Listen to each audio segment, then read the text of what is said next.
Hello guys, welcome back to my channel. आज जो है हम नेक्स्ट टॉपिक करने जा रहे हैं वैल्यूएशन ऑफ शेयर्स का। अगर आपको मेरी वीडियोस पसंद आती है तो प्लीज़ लाइक कर दीजिएगा और चैनल को सब्सक्राइब कर दीजिएगा। हम जो नेक्स्ट टॉपिक स्टार्ट करने जा रहे हैं आज, वो है हमारा डिविडेंड यील्ड मेथड। ये जो है सेकेंड मेथड है हमारा वैल्यूएशन ऑफ शेयर्स का। इसने जो है नेट एसेट मेथड में जो भी ड्रॉबैक्स निकल कर आए थे उनको सही करा है। ठीक है, नेट एसेट मेथड का सबसे बड़ा ड्रॉबैक ये था कि जो शेयर होल्डर्स हैं उस टाइम पर वैल्यू निकालते हैं कि अगर कंपनी लिक्विफाइड हो जाए, यानी कंपनी का लिक्विडेशन हो रहा हो, उस टाइम पर जो है वैल्यू की जाती है, शेयर्स की वैल्यू निकाली जाती है। लेकिन कई बार ऐसे केसेस होते हैं, इन्वेस्टर जो हैं वो ये देखना चाहते हैं कि वो अगर शेयर बाय कर लेंगे, किसी भी कंपनी का अगर वो शेयर बाय करते हैं तो उनको कितना रेट ऑफ रिटर्न मिलेगा, क्योंकि वो उस रेट ऑफ रिटर्न के लिए ज़्यादातर इंटरेस्टेड रहते हैं। इसको ये निकालने के लिए हम क्या करते हैं, जो भी हमारी वैल्यू ऑफ शेयर निकालने के लिए जो हमारा एक्सपेक्टेड रेट ऑफ डिविडेंड होता है उसको हम डिवाइड करते हैं नॉर्मल रेट ऑफ डिविडेंड से, और उसकी जो पेड अप वैल्यू होती है शेयर की उससे मल्टीप्लाई कर देते हैं। अब यहाँ पर एक एग्जांपल दे रखा है कि पेड अप वैल्यू जो है वो 100 रुपीज़ दे रखी है, और अगर कंपनी के डिक्लेयर करती है डिविडेंड 30% का और नॉर्मल रेट कितना चल रहा है 15%, तो यानी उन्होंने कहा कि 30% एक्सपेक्टेड है कि वो 30% डिक्लेयर कर सकती है, लेकिन नॉर्मल रेट क्या है डिविडेंड का 15% और पेड अप वैल्यू क्या है 100, तो मल्टीप्लाई कर देंगे, हमारी शेयर की पर शेयर की वैल्यू जो है वो आ जाएगी। यहाँ पर दो एलिमेंट्स दिखा रखे हैं कि किस तरह से वैल्यू ऑफ शेयर को कैलकुलेट करते हैं। सबसे पहला बोला है ascertaining the expected rate of dividend. अब इन्होंने दो बातें बोली थी कि एक्सपेक्टेड रेट ऑफ डिविडेंड लेनी है और नॉर्मल रेट ऑफ डिविडेंड लेना है। अब इन दोनों को कैसे कैलकुलेट करेंगे, यहाँ जो इन्होंने एग्जाम्पल दिया था इसमें तो इन्होंने बता रखा था, लेकिन अगर क्वेश्चन में नहीं गिवन है तो उस केस में हमें किस तरह से इसको कैलकुलेट करना है, तो वो बोल रखा है। हमने क्या लेना है, सबसे पहले प्रॉफिट लेनी है, कंपनी के प्रॉफिट ले लिए, उसमें से हमने जो इनकम टैक्स पे करना है वो लेस करा, ट्रांसफ़र टू रिजर्व, जितना रिजर्व में ट्रांसफ़र हुआ वो माइनस करेंगे, डिबेंचर सिंकिंग फंड में जो ट्रांसफ़र हुआ है वो माइनस करेंगे, प्रेफरेंस डिविडेंड्स को माइनस करेंगे, तो जो भी अमाउंट बचेगा वो इक्विटी शेयर होल्डर्स के अंदर डिस्ट्रीब्यूट होगा। ठीक है, यहाँ पर क्या बोला, the profit available for distribution among equity share holders as dividend is calculated, यानी जो प्रॉफिट इक्विटी शेयर होल्डर्स के लिए बचेगा उस प्रॉफिट पर डिविडेंड को कैलकुलेट किया जाएगा। फिर इन्होंने नेक्स्ट बोला कि ये जो अमाउंट है इसको हम डिवाइड कर देते हैं और paid up capital to equity shares, equity share की जितनी पेड अप कैपिटल होती है उससे डिवाइड कर देते हैं, ये निकालने के लिए कि एक्सपेक्टेड रेट क्या है डिविडेंड का, यानी जो भी प्रॉफिट आया है जो डिस्ट्रीब्यूट होगा इक्विटी शेयर होल्डर्स के अंदर उसको डिवाइड करेंगे पेड अप इक्विटी कैपिटल से इनटू में 100। अब यहाँ पर इन्होंने बोला setting the normal rate of dividend. Normal rate of dividend जो है वो आपको क्वेश्चन में ऑलरेडी गिवन होगा, तो इसको हमने कैलकुलेट करने की ज़रूरत नहीं पड़ती है। नॉर्मल रेट ऑफ डिविडेंड जो है डिफरेंट होता है अलग अलग तरीके की इंडस्ट्रीज़ के लिए। Normally the principle is higher the risk higher would be the expectations. यहाँ पर क्या एक प्रिंसिपल लगाया जाता है, जितना ज़्यादा रिस्क होगा उतनी ज़्यादा एक्सपेक्टेशंस होंगी। ठीक है, in other words one would expect a higher normal rate of return for investing business which is riskier, यानी अगर उसको higher normal rate of return चाहिए तो वो रिस्की वाले बिजनेस के अंदर ही इन्वेस्ट करेगा। अब यहाँ पर इसके डीमेरिट्स क्या हैं, मेन ड्रॉबैक इस मेथड का ये है कि इसने सबसे ज़्यादा वेटेज दे दी है डिविडेंड फैक्टर को। अगर कंपनी ज़्यादा प्रॉफिट अर्न करती है, if a company earns huge profit but instead of declaring any dividend it transfer all its profit to reserves, the value of share according to this method is nil। यहाँ पर ये बोला कि अगर company ज़्यादा से ज़्यादा प्रॉफिट भी अर्न करती है और वो अपना सारा प्रॉफिट रिजर्व के अंदर ट्रांसफ़र कर देती है, तो इस हिसाब से तो इसकी कोई वैल्यू ही नहीं आएगी कि कितना डिविडेंड वो देगी, तो इस मेथड के अकॉर्डिंग वैल्यू निल आ जाएगी। समटाइम्स फाइनेंशियली जो वीक कंपनीज होती हैं वो higher rate of dividend declare कर देती हैं, this method will give a higher value of it shares, तो इससे क्या होगा कि वैल्यू जो है शेयर्स की बहुत ज़्यादा दिखाई देगी, जबकि एक्चुअल में ऐसा नहीं होता क्योंकि वो कंपनीज वीक हैं। If the shares are valued according to this method, इस मैथड के अकॉर्डिंग अगर शेयर को वैल्यू किया जाता है तो जो डायरेक्टर्स होते हैं वो मैनिपुलेट कर देते हैं वैल्यू शेयर्स की, यहाँ पर रेट जो है डिविडेंड के वो इंक्रीज़ कर देते हैं या डिक्रीज़ कर देते हैं, इस हिसाब से जो डायरेक्टर्स हैं वो शेयर्स की वैल्यू को मैनिपुलेट यानी गलत शो कर देते हैं। अब क्या होगा, अगर मान लो इनको अपनी वैल्यू ऑफ शेयर्स ज़्यादा दिखानी हो तो वो क्या करेंगे, डिविडेंड ज़्यादा डिक्लेयर कर देंगे और इस मेथड से निकाल के दिखा देंगे कि देखो हमारी तो वैल्यू शेयर्स की ज़्यादा है। ठीक है, this method does not take into consideration the net asset of the company. ये मेथड जो है कंपनी की जो नेट एसेट्स होती हैं उनको अपने अंदर नहीं लेता, यानी इंक्लूड नहीं करता। ये जो मेथड है अदर फैक्टर्स को भी इग्नोर कर देता है और उनको भी अपने कंसिडरेशन के अंदर नहीं लेता, उनको इंक्लूड नहीं करता। लाइक जो हमारे अदर फैक्टर्स हैं, गवर्नमेंट की पॉलिसी क्या है इंडस्ट्री से रिलेटेड, फ्यूचर प्रोस्पेक्ट क्या है कंपनी के, इन सारे फैक्टर्स को ये बिल्कुल इग्नोर करता हुआ चलता है।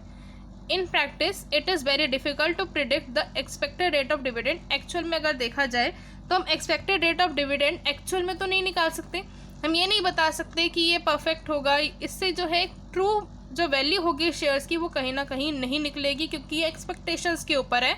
ठीक है, और नॉर्मल रेट ऑफ डिविडेंड को सिलेक्ट करना भी यहाँ पर मुश्किल हो जाता है।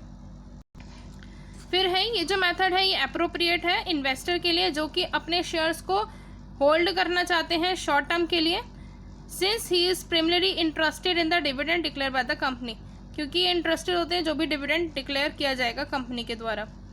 अगर रेट ऑफ डिविडेंड डिक्लेयर करती कंपनी तो इसका डायरेक्टली रिलेशन किससे होता है, प्रॉफिट से, and the rate is not frequently altered arbitrarily. अब यहाँ पर जो रेट है वो बार बार फ्रिक्वेंटली चेंज नहीं होते हैं, अगर एक टाइम फिक्स कर दिया तो वही थोड़ा टाइम तक चलेंगे। When there is no past losses, अगर वहाँ पर कोई भी पास्ट लॉसेस नहीं है तो फर्म जो है वो रेगुलर डिविडेंड को डिक्लेयर करती है। वहाँ पर ये अप्रोप्रिएट है, यानी वहाँ पर सुटेबल है ये मेथड, जहाँ पर बार बार डिविडेंड के रेट चेंज नहीं हो रहे हैं। ठीक है, जहाँ पर रेगुलर डिविडेंड डिक्लेयर हो रहा है और कंपनी के कोई भी पास्ट लॉस नहीं है, और जहाँ पर इन्वेस्टर जो है वो थोड़े शॉर्ट टाइम के लिए होल्ड करना चाहता है। और अगर where there are no plans to liquidate the company in near future, अगर कंपनी का कोई भी प्लान नहीं है आगे कि वो अपना फ्यूचर में लिक्विडेशन करेगी, तो उस केस में भी ये जो मेथड है ये अप्रोप्रिएट है। When the information regarding the expected rate of dividend is readily available, यानी यहाँ पर इंफॉर्मेशन जो है एक्सपेक्टेड रेट की बाहर से यानी प्रॉपरली अवेलेबल है तो भी ये मेथड जो है वो सुटेबल है। इसके अंदर बेशक बहुत सारी लिमिटेशंस हैं, लेकिन अगर देखा जाए तो ये जो है कहीं ना कहीं बेटर है नेट एसेट मेथड से, क्योंकि वो सिर्फ लिक्विडेशन के टाइम पर देखती है और ये जो है गोइंग कंसर्न कॉन्सेप्ट को भी फॉलो कर रहा है, लेकिन वहाँ पर नेट एसेट मेथड में गोइंग कंसर्न कॉन्सेप्ट जो है वो फॉलो भी नहीं हो रहा था। अब हमारा जो थर्ड मेथड है उनका जो अगर जो येल्ड मेथड है उसका जो ड्रॉबैक है उसने इसको ठीक करा। ठीक है, यहाँ पर क्या होता है कि पहले जो हमारा येल्ड मेथड अभी हमने करा उसमें जो एक्चुअल डिविडेंड डिक्लेयर किया जाएगा कंपनी के द्वारा तो उसी के ऊपर तो वैल्यू निकाली जाएगी शेयर्स की, लेकिन इसने जो बिजनेस है उसकी अर्निंग कैपेसिटी को ही इग्नोर कर दिया उस मेथड ने। तो यहाँ पर डिविडेंड जो डिक्लेयर किया जाएगा वो अर्निंग कैपेसिटी के थ्रू किया जाएगा। अब यहाँ पर एक बात बोली है कि often the dividend declare by the better managed companies is much less than the rate of its earnings. जो जब से ज़्यादा मैनेज्ड कंपनीज होती हैं उनका जो रेट होता है डिविडेंड का उनकी अर्निंग से कम होता है। ठीक है, सिंस एक्यूमुलेटेड जो भी प्रॉफिट्स होते हैं are likely to be distributed sooner, क्योंकि जो एक्यूमुलेटेड प्रॉफिट्स बचा हुआ है वो धीरे टाइम पर अपने हिसाब से उनको डिस्ट्रीब्यूट करना स्टार्ट कर देती हैं और बोनस शेयर्स के फॉर्म में भी जो है डिस्ट्रीब्यूट करना स्टार्ट कर देती हैं। तो इस वजह से यहाँ पर अप्रोप्रिएट मेथड कौन सा लगेगा, अर्निंग कैपेसिटी मेथड। ठीक है, अगर वैल्यूएशन करना है शेयर से रादर देन डिविडेंड, अगर ये केस है एक्यूमुलेटेड प्रॉफिट से रिलेटेड तो उस केस में आपका अर्निंग कैपेसिटी मेथड ज़्यादा बेटर है than the dividend yield method. अब अर्निंग कैपेसिटी में क्या करना है, आपने एक्सपेक्टेड रेट ऑफ डिविडेंड की जगह पर रेट ऑफ अर्निंग्स लेनी है और नॉर्मल रेट ऑफ रिटर्न तो वही रहेगा और paid of value of share भी वही रहेगी। तो यहाँ पर दो एलिमेंट्स आए हमारे पास, रेट ऑफ अर्निंग और नॉर्मल रेट ऑफ रिटर्न। तो रेट ऑफ अर्निंग कैसे कैलकुलेट करते हैं, जो भी एस्टिमेटेड फ्यूचर अर्निंग्स होंगी या फ्यूचर मेंटेनेबल कोई प्रॉफिट्स होंगे उनको एक्सप्रेस किया जाएगा in the form of percentage. ठीक है, तो यहाँ पर एस्टिमेटेड फ्यूचर अर्निंग्स लेंगे, नीचे लेंगे कैपिटल एम्प्लॉयड इनटू में 100। अब यहाँ पर एग्जांपल से समझाया हुआ है कि अगर कैपिटल एम्प्लॉयड कंपनी का 5 लाख रुपए का है और उनकी एस्टिमेटेड फ्यूचर अर्निंग्स हैं 1 लाख रुपए की, तो रेट ऑफ अर्निंग क्या निकल कर आएगी, जो फ्यूचर अर्निंग है वो लेंगे और नीचे डिवाइड में क्या ले लेंगे 5 लाख रुपीज़, इनटू में 100, तो 20% की हमारी क्या आ जाएगी एस्टिमेटेड फ्यूचर अर्निंग्स। उसके बाद यहाँ पे 2 एलिमेंट्स फिर से आ गए, एस्टिमेटेड फ्यूचर अर्निंग और कैपिटल एम्प्लॉयड वाले ही। अब यहाँ पर एस्टिमेटेड फ्यूचर अर्निंग ये जो है कैलकुलेटेड की जाती है, जैसे कि वैल्यूएशन ऑफ गुडविल के अंदर कैलकुलेट किया जाता था, सेम एज इट इज़ वैसी की जाती है। इसके अंदर क्या करते हैं, जितने भी नॉर्मल प्रॉफिट्स होते हैं, चाहे आपके एबनॉर्मल प्रॉफिट्स होते हैं, जैसे आपके स्पेकुलेशन के प्रॉफिट्स हो गए, इन सबको इंक्लूड किया जाता है प्रॉफिट के अंदर, and it must be deducted from the same, फिर बाद में उसी में से डिडक्ट कर देंगे। और एबनॉर्मल लॉसेस के अंदर क्या होता है, इनको डिडक्ट कर दिया जाता है उस ईयर के प्रॉफिट में से, फिर बाद में उस पर्टिकुलर ईयर के अंदर उसको ऐड बैक करते हैं। जैसे मान लो हमारे पास अब एबनॉर्मल लॉसेस कब हो जाते हैं, जब स्ट्राइक, फ्लड या थेफ्ट और फायर होती है। हमारे पास 3 साल का डाटा दे रखा था, 12 का, 13 का और 14 का, ठीक है। अब यहाँ पर इस वाले ईयर में फ्लड आ गई या कुछ भी स्ट्राइक वगैरह हो गई तो एबनॉर्मल लॉस हो गया, तो इसमें तो हम ऐड कर देते हैं, बाद में जो एंड में जो प्रॉफिट निकल कर आता है उसमें से हम क्या कर देते हैं, इसको डिडक्ट कर देते हैं एबनॉर्मल लॉसेस, ठीक है। In this method valuation of stock और of providing depreciation has change, past profit must be adjust accordingly. यहाँ पर जो है जिस तरह से जो भी रेट वगैरह होगा उसके अकॉर्डिंग ही यहाँ पर चेंजेस आएंगे। अब इन्होंने एक नोट दे रखा है, इनकम फ्रॉम इन्वेस्टमेंट इसमें एक्सक्लूड कर दी जाएगी प्रॉफिट में, क्यों, क्योंकि ये अभी तक अर्न नहीं हुई है और हमने ये देखनी है कि कंपनी की अर्निंग कैपेसिटी क्या है। जब हम एस्टिमेटेड फ्यूचर मेंटेनेबल प्रॉफिट्स को कैलकुलेट कर लेंगे तो उसके बाद हमें कुछ ये देखना होगा कि अगर कुछ ट्रेंड्स आ रहे हैं तो उस केस में क्या करेंगे, हम वेटेड का यूज़ करते हैं। अगर मान लो यहाँ पर बोला है वेटेड एवरेज का यूज़ करना है, क्योंकि हम वैल्यूएशन ऑफ गुडविल की तरह ही इसको कैलकुलेट कर रहे हैं प्रॉफिट को, तो उस केस में अगर आपका ट्रेंड चल रहा है, यानी या तो हर साल बढ़ रहा है, इंक्रीजिंग ट्रेंड है, या फिर अगर कोई डिक्रीजिंग ट्रेंड है, तो उस केस में हमने वेटेड एवरेज मेथड का यूज़ करना होता है। सो यहाँ पर अब प्रॉफिट्स बढ़ रहे थे, बढ़ा दिए और वेट दे दिए उनको 1 2 3 4, फिर जब प्रॉफिट्स और वेट मल्टीप्लाई करते हैं तो प्रोडक्ट आता है, प्रोडक्ट का जो वैल्यू होगा उसको डिवाइड कर देते हैं जितना टोटल वेट होता है, तो उससे क्या निकल कर आ जाता है वेटेड एवरेज प्रॉफिट। अब यहाँ पे बोला है ये जो वेट की जो प्रैक्टिस, यानी ये जो वेट का फॉर्मूला हम लगा रहे हैं, ये तब फॉलो नहीं होगा if there is a market and continuous fall in profit. अगर मार्केट में कॉन्टीन्यूस फॉल हो रहा है प्रॉफिट में, ये इंक्रीजिंग ट्रेंड पर ही काम करेगा, इंक्रीजिंग ट्रेंड पर ही काम करेगा, और ये जो है डिक्रीजिंग ट्रेंड को इग्नोर करेगा, यानी यहाँ पर ये डिक्रीजिंग ट्रेंड पर काम नहीं करेगा, ठीक है। इन डैट केस जो प्रॉफिट होते हैं फ्यूचर ईयर के, वो एस्टिमेट किए जाते हैं on the basis of trends, ठीक है। उसके बाद इन्होंने बोला अगर हम फ्यूचर मेंटेनेबल प्रॉफिट्स को कैलकुलेट करते समय क्या क्या फैक्टर्स हमें लेने चाहिए, क्या क्या चेंजेस हुए हैं मैनेजमेंट ऑफ कंपनी में, ये फैक्टर इंक्लूड किया जाएगा, क्या क्या इकोनॉमिक कंडीशंस में चेंजेस हुए हैं, किस तरह से इंटरप्राइज के स्ट्रक्चर में चेंज हुआ है, जो भी चेंज हुआ है वो भी लेंगे, एक्सपेंशन और मॉडर्नाइजेशन अगर इंटरप्राइज का हुआ है तो वो भी लेंगे, कोई गवर्नमेंट की पॉलिसी में अगर कोई चेंज हुआ है उसको भी लेंगे, और change in the taste of customer के टेस्ट में क्या चेंज आया है उसको भी हम कंसिडर करेंगे।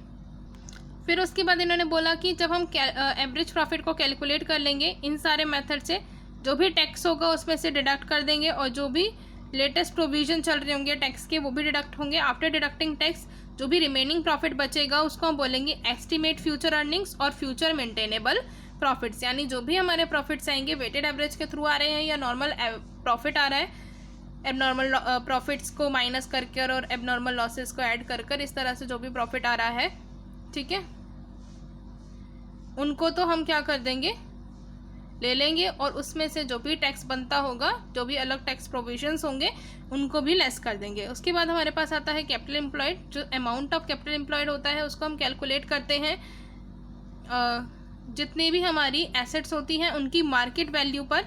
यहाँ पर जो आपने एसेट्स लेनी होंगी वो क्या लेनी होंगी, मार्केट वैल्यू की, उसमें से डिडक्ट कर देंगे जितनी भी लाइबिलिटीज़ बनती हैं, ठीक है।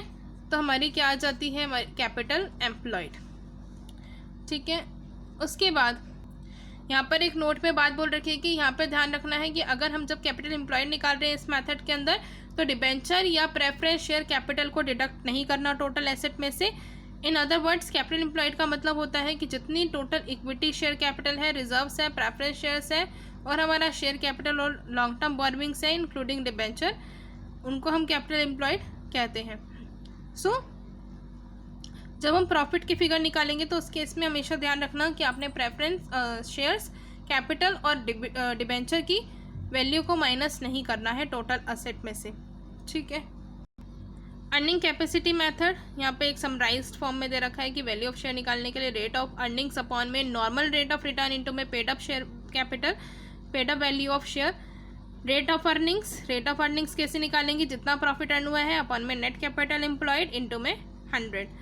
प्रॉफिट अर्न कैसे निकालेंगे, जितना भी प्रॉफिट हुआ उसमें से आफ्टर टैक्स वाला profit, but before the following, after tax लगेगा लेकिन इंटरेस्ट ऑन डिबेंचर्स नहीं लेंगे और डिविडेंड ऑन प्रेफरेंस शेयर्स नहीं लेंगे, ट्रांसफर टू रिजर्व्स नहीं लेंगे। नेट कैपिटल एम्प्लॉयड जितनी भी एसेट्स हैं मार्केट वैल्यू वाली, उसमें से करंट लाइबिलिटीज़ को माइनस कर देंगे। इन करंट लाइबिलिटीज़ में क्या क्या नहीं आएगा, हमारा डिबेंचर नहीं आएगा और हमारा प्रेफरेंस शेयर कैपिटल नहीं आएगा, क्योंकि यहाँ पे नॉर्मल सी बात बोल रखी है कि करंट लाइबिलिटीज़, तो हमारे जो प्रेफरेंस शेयर कैपिटल है वो शेयर कैपिटल के अंदर आते हैं और जो हमारे डिबेंचर्स हैं वो नॉन करंट लाइबिलिटीज़ हैं। ठीक है, इस वजह से वो नहीं आएंगे। अब हमारा फोर्थ मेथड है एवरेज मेथड और मीन मेथड और fair value method. None of the method gives a true और fair value of the share because there is much difference in the value of same share in case it is calculated under different methods.